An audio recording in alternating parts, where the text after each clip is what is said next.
Hola, en este episodio les vengo recomendando 5 novelas de ficción que le invito a leerlas. Así sea alguna de ellas que solo le interese, y para eso voy a dejar una pequeña reseña de cada una de ellas. Antes de empezar, quiero agradecer a todos ustedes que han escuchado el podcast, que lo han compartido, porque finalmente esa es la manera en la que este podcast crece. Quiero agradecerle también por sus comentarios y quiero invitarlo para que califique este podcast en Apple Podcast. Si usted desea apoyar este programa con un mínimo aporte y donar en él, puede hacerlo en mi cuenta de Patreon, que la encuentra en la descripción de este episodio y también la va a encontrar en camilopetrucci.com. Bienvenidos a este episodio. Hablemos de libros, hablemos de escritores. ¿Y ahora qué leo? Un podcast de Camilo Petrucci.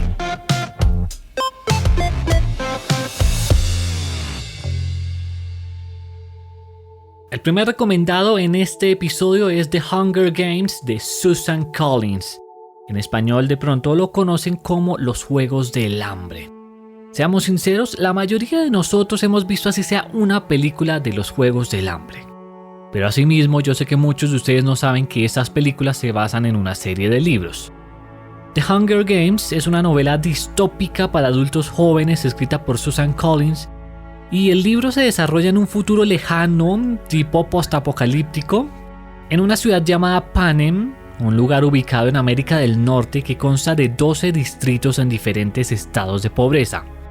Cada año se seleccionan 2 adolescentes de cada distrito que participan en un evento anual de batalla llamado Los Juegos del Hambre, en donde solo una persona debe sobrevivir. Y la trama comienza cuando Katniss, quien apenas tiene 16 años, es elegida junto a Peeta para la 74ª edición de los Juegos del Hambre.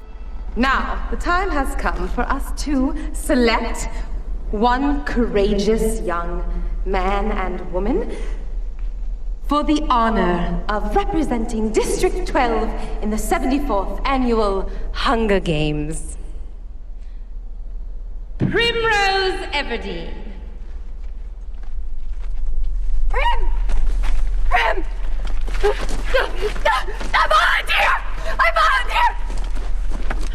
I volunteer!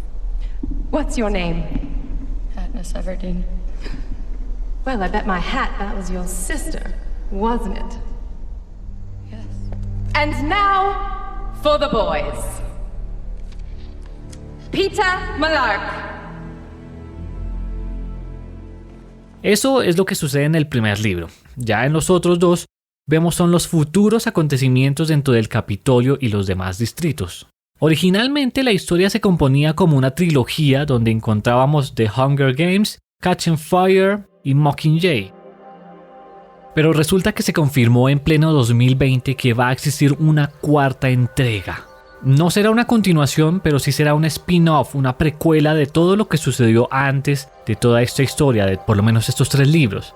La fecha elegida para publicarse esta 4ª obra, que tiene como título The Ballad of Songbirds and Snakes, fue para el 19 de mayo de 2020, una fecha en la cual se escogió para que se lanzara el audiolibro precisamente de esta historia narrado por el actor Santino Fontana. Incluso antes de haberse lanzado ya se habían empezado a gestionar diálogos entre la escritora y Joy Drake, presidente de Lionsgate, para realizar la respectiva película y así sumarla a la saga de las películas. Happy Hunger Games, and may the odds be ever in your favor.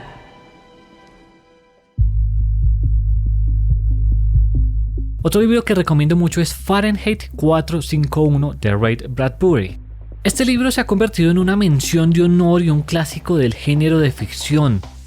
¿Y por qué lo digo? Porque Fahrenheit 451 es una novela distópica escrita, como lo decía, por Ray Bradbury, que fue publicada por primera vez en 1953 y desde entonces es considerada como uno de los trabajos más controvertidos pero al mismo tiempo más maravillosos. El libro retrata una imagen del futuro de Estados Unidos donde los libros están prohibidos y son quemados por los bomberos. Y si se encuentra a una persona con un libro, se le encarcela y tiene que enfrentar muchas consecuencias. La historia del libro se centra en Guy Montag, un bombero de California que comienza a preguntarse por qué quema libros para ganarse la vida. Montag, digamos que rechaza su cultura autoritaria para unirse a una comunidad de individuos que memorizan libros enteros para que aguanten hasta que la sociedad esté nuevamente dispuesta a leer. El escritor imaginó una sociedad democrática cuya población diversa se vuelve contra los libros. Por ejemplo, los blancos rechazan la cabaña del tío Tom y los negros desaprueban A Little Black Sambo. Lo que empieza a pasar alrededor de esta sociedad es que las personas empiezan a eliminar pasajes de libros que al principio los consideran como algo ofensivo. Y así sucede cada vez más seguido, eliminando más y más pasajes, hasta que ya en última instancia todo lo que quedó fueron unas pequeñas notas que al final ya nadie leía. Y ya cuando la gente pues dejó de leer es cuando el Estado emplea a los bomberos para que empiecen a quemar los libros. Este libro, a pesar de ser relativamente corto, se divide en 4 partes. La primera es un prefacio llamado Fuego Brillante, después vienen los 3 capítulos principales que son Era estupendo quemar, La criba y la arena, y el último capítulo que se llama Fuego Vivo. El libro es famoso por la forma en que ha sido escrito y la imagen que deja en la mente de sus lectores. Es considerado como uno de los mejores trabajos de la historia de la literatura y no en vano el lema del libro explica el título. Fahrenheit 451, la temperatura a la que el papel se enciende y arde. En un artículo de LA Weekly, el autor confesó el verdadero significado y el verdadero mensaje que quiso transmitir al publicar la obra, y pese a que muchos afirmaban que había sido un rechazo hacia la censura del gobierno ejercido durante la época de Joseph McCarthy, el autor al final rechazó esa teoría. En realidad confesó que la historia se trata y en cierta manera está dedicada a los medios de comunicación, más exactamente la televisión, quienes han destruido el interés por la literatura. El libro pues ha logrado múltiples adaptaciones que incluyen una adaptación cinematográfica de 1996, una dramatización de la BBC Radio en 1982, Bradbury de hecho publicó una versión teatral en 1979 y ayudó incluso a desarrollar un juego de computadora que era algo un poco interactivo en 1982. Incluso hasta HBO lanzaría una película de televisión. Now, have any of you guys ever seen one of these bad things for real? We burned almost every physical book in the country. So by the time you guys grow up, there won't be one book left. Burn it. What's wrong, Montag? Your vitals have been off recently. Did firemen used to put out fires? That's a classic lie. Mi siguiente recomendado es Divergent de Veronica Roth, o en español Divergente, que es como lo conocemos más. Si ponemos de pronto un poco en balanza, tanto Divergent como The Hunger Games tienden a parecerse un poco porque también las dos se desarrollan en un mundo posapocalíptico y también se compone de 3 libros. Como le decía, esta historia se desarrolla en un mundo postapocalíptico y nos sitúa en Chicago. Y la historia gira en torno a Beatrice Pryor, o conocida mejor o como a ella le gusta mejor que la llamen Tris. La sociedad en donde nos ubica el escritor se divide en 5 facciones. Es decir, la sociedad se basa como en 5 pequeñas mini sociedades diferentes. Estas distintas mini sociedades se distinguen y se diferencian porque cada una de ellas tiene diferentes personalidades. De hecho, se dividen de la siguiente manera. La primera es verdad, es decir, los sinceros. La segunda es abnegación, que son los altruistas. La tercera es osadía, que son los valientes. La cuarta es cordialidad, que son los pacíficos. Y la quinta es erudición, es decir, los inteligentes. Entonces cada adolescente de esta sociedad, al cumplir los 16 años, pasa por una prueba en la que se decide su facción. Y pues la mayoría generalmente regresan a la facción en la que han nacido, es decir, la facción donde pertenecen sus padres. Pero a veces pocos de ellos cambian de facción. Sin embargo, cada uno de ellos tiene uno de los 5 rasgos mencionados anteriormente como el rasgo dominante. Pero resulta que Tris tiene más de uno y por lo tanto es considerada como una divergente, lo que según la sociedad llama a esas personas como una amenaza. Entonces los libros giran en torno a su elección y a su adaptación dentro de una nueva facción, la cual es Osadía. Y también gira en lo que se consideraría como una próxima guerra dentro de esta misma sociedad. What, you get pushed? No? What's your name?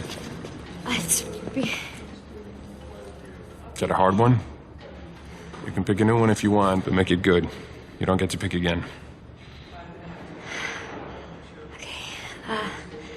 My name's Triss. First jumper, Triss. Welcome to Dauntless. Toda esta trilogía ha generado millones de ventas y la escritora, aparte de estos 3 libros, decidió escribir un 4º libro que de hecho se llama 4 porque relata algunas historias alrededor del personaje llamado 4 que aparece precisamente en la historia principal de Todo Divergente.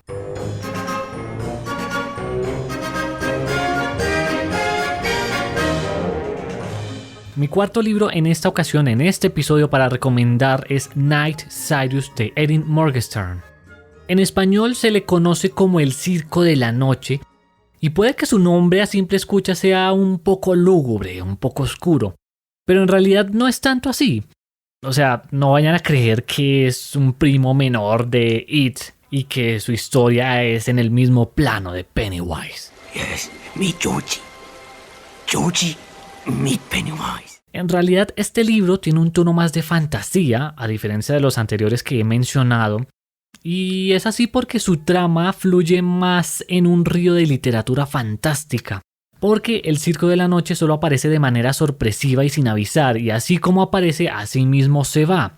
Y cuando el circo está en acción, suceden cosas inimaginables, que hacen enamorar a cualquier público y los hace desear ver más ilusiones y trucos. Pero dejemos que la misma autora sea quien nos cuente la historia detrás de este libro. The Night Circus is about a Victorian nocturnal black and white circus. Beneath it, there's a competition going on between 2 magicians who were trained since childhood to compete against each other in kind of a one-upmanship sort of battle. At its heart, it's sort of a story about love and choice and the shades of gray between the black and white. Ella también argumenta y habla sobre cómo fue que armó cada una de las piezas que conforman este libro, porque si usted lo detalla, cada página conecta varias historias y varios puntos, varios hilos que se van entrelazando a medida que pasa el tiempo. I wanted the book to feel like the circus, where it was like kind of little interludes and you kind of saw the whole once you'd seen all the pieces, but it was just kind of too messy that way, so I needed to give it more structure, but I liked the idea of having the 2 main plot lines with Celia and Marco, and then the Bailey storyline is kind of a counterpoint, and I knew if I did it chronologically, Bailey wouldn't show up for a very, very long time, so I decided to intersperse the Bailey timeline. Sin embargo, más allá de los actos maravillosos de magia y de ilusiones fantásticas, se esconde una guerra entre 2 familias, por así decirlo. Las 2 luchan para ver quién es el que hace más actos asombrosos de magia, y es allí donde encontramos a los 2 protagonistas de la historia. Por un lado está Celia y por el otro lado está Marco. Ella nació con ese don natural de la magia, mientras que a él le tocó esforzarse y sudar la gota, como decimos en Colombia, para alcanzar el nivel de Celia. Hagamos de cuenta en un mundo distinto que estamos hablando de Naruto y de Sasuke.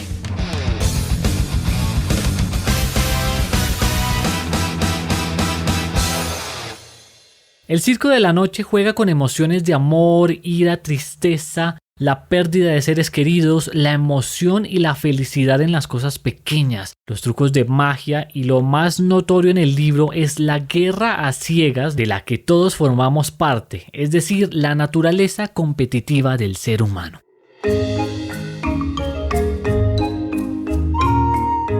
Mi último libro, que recomiendo bastante y que va con una pizca de narrativa más hacia lo juvenil, de hecho también hacia lo infantil, es por parte de la escritora iraní-estadounidense Tahereh Mafi. Debo advertirles que este libro solo se encuentra en inglés por ahora, desafortunadamente no se encuentra traducido, pero su narrativa no es tan difícil de leer o de entender a pesar de estar en inglés. Este libro tiene por nombre Furthermore. La protagonista se llama Alice y tiene 12 años, cuando la historia nos comienza a narrar sus aventuras. Desafortunadamente ella nace sin color. Sus cabellos y su color de piel son tan blancos como la nieve, y lo único que diferencia un poco es ese toque de miel en sus ojos. Eso la verdad para nosotros no puede significar nada, pero el problema radica es que en el mundo donde ella vive todo es de colores. Prácticamente es el mundo ideal de J Balvin. Calles, luces, ropa, accesorios, todo desborda color y ella se convierte desde su nacimiento y sin culpa, una hereje de la sociedad al no cumplir con esos estándares. Solo hay 3 cosas que le importan a Alice. Su madre, quien no le parece importar en lo más mínimo lo que le pueda suceder a Alice. La magia y el color, que parecen eludirla. Y tercero, su padre, quien siempre la amó y siempre creyó en ella desde el principio. Y la historia empieza a desarrollarse y a armarse como ese suspenso cuando el papá de ella desaparece. Después de que pasan 3 años de ese suceso, es donde ella decide salir y aventurarse para encontrarlo.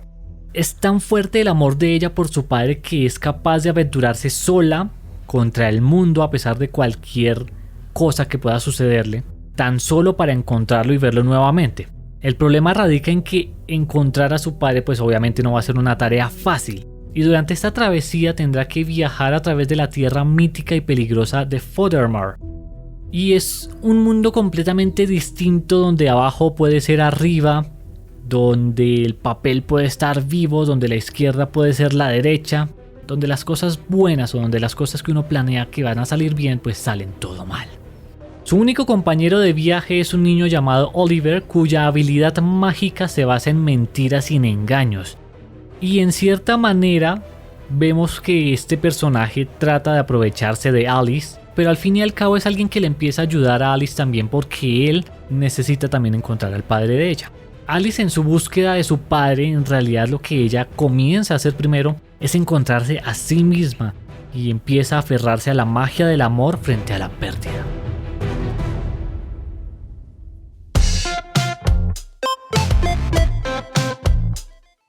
Gracias por llegar hasta el final de este episodio y usted puede encontrar este y todos los episodios en todas las plataformas digitales.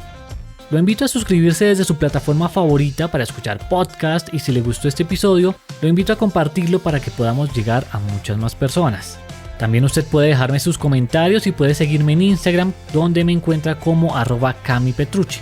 Gran abrazo para todos y hasta el próximo episodio.